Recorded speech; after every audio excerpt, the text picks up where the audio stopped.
I recommend that all ant keepers feed.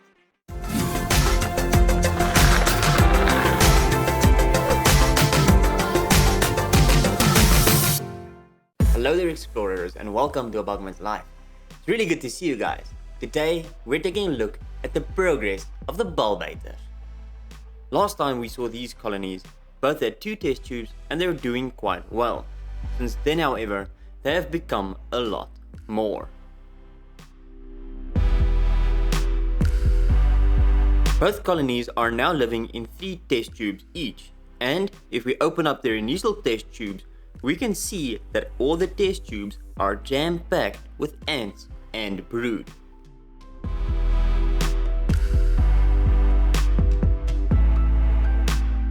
The overcrowded test tubes is a very good indication that it's time to move these colonies into proper nests.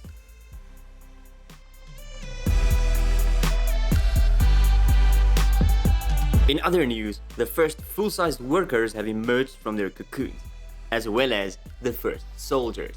These soldiers are massive and really impressive. We're moving the 2 colonies into identical nests of different color. I've designed these nests to fulfill the needs of the Balbyters. Thank you Neil for the awesome quality 3D prints. The top covers that we'll be using are clear viewing acrylic for safety and insulation purposes.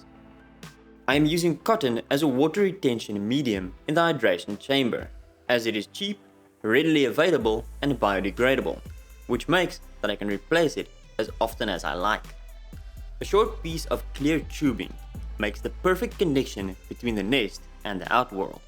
With the pipe being slightly larger than the nest entrance, it ensures a secure connection and is an added safety feature to ensure that the ants do not escape.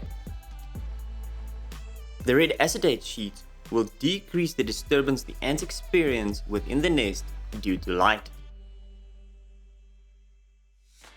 All that is left now is to fill up the hydration chambers and to let the ants move in. I am placing the nests in the outworld and letting the ants move in on their own. Colony A is moving into the blue nest, and Colony B is moving into the white nest.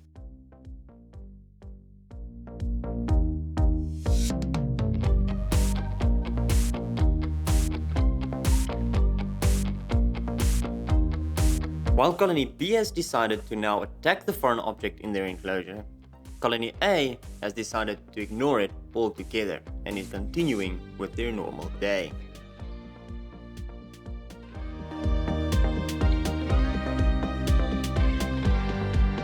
It has only been a few minutes and we have ants from both colonies exploring the inside of the new nests.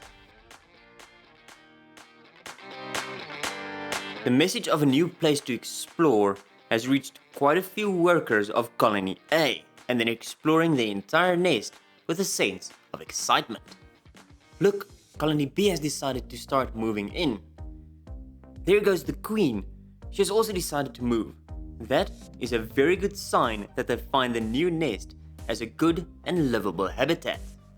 With most of the workers inside the new nest, I've decided to collect the last few workers into this glass jar, so that I can clean and prepare their outworld. I've drilled 3 holes into the outworld, 1 in front to connect the nest to, and 2 on the side for future use.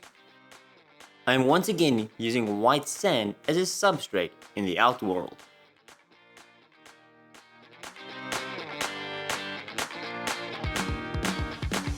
A small piece of wood and a rock finishes the Outworld setup. So that means that Colony B can now be connected to their outworld. Let us connect Colony B to their outworld. I am first connecting the nest to the outworld and then removing the cotton plug from the tube, as this ensures that no ants can escape.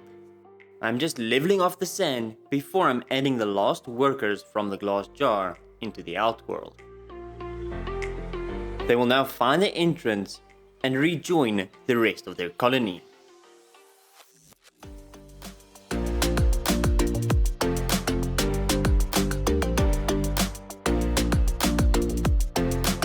Meanwhile, Colony A started to move into their nest very secretively, carrying one worker or larvae at a time. Now that Colony A has finally moved into their new nest, it is time for us to set up their outworld, which will be a mirror image of Colony B's outworld. Always remember the baby powder barrier to keep your ants inside and your family happy. The white sand works very well to display the Balbyters, as the stark contrast between the sand and the ants makes them stand out very nicely.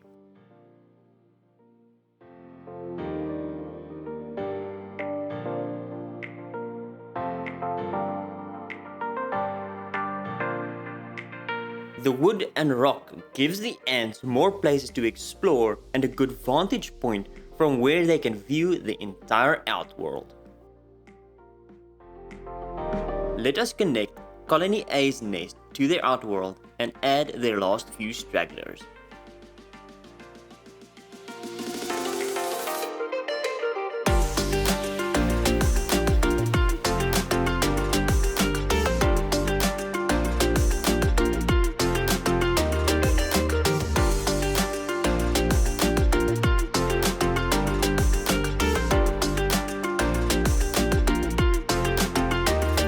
Before we leave these colonies to settle in, I will give both of them some water in the form of a test tube water tower, and I'll add a bottle cap as a feeding dish.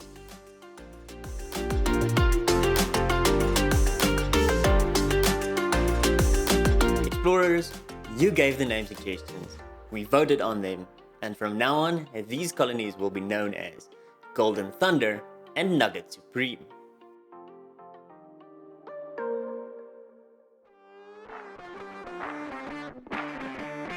It has been a few days, and both the Golden Thunders and Nugget Supremes have settled in well into their new nests, with the queens very peaceful and the soldiers protecting their brood.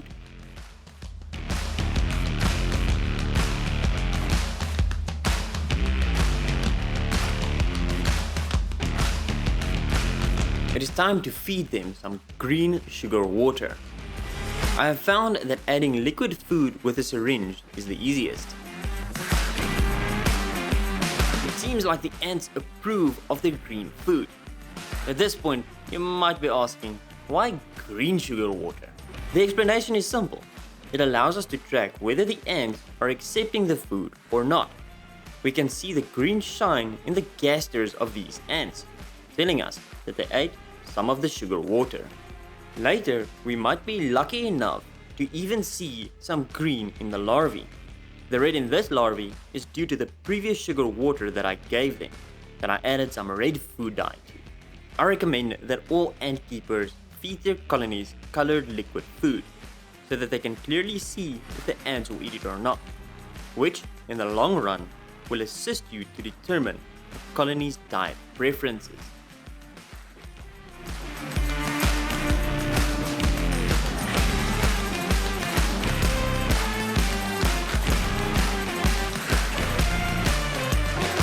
And that concludes this progress report on the Balbyter.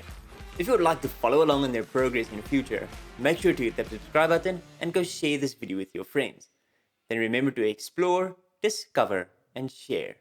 I will see you explorers next time.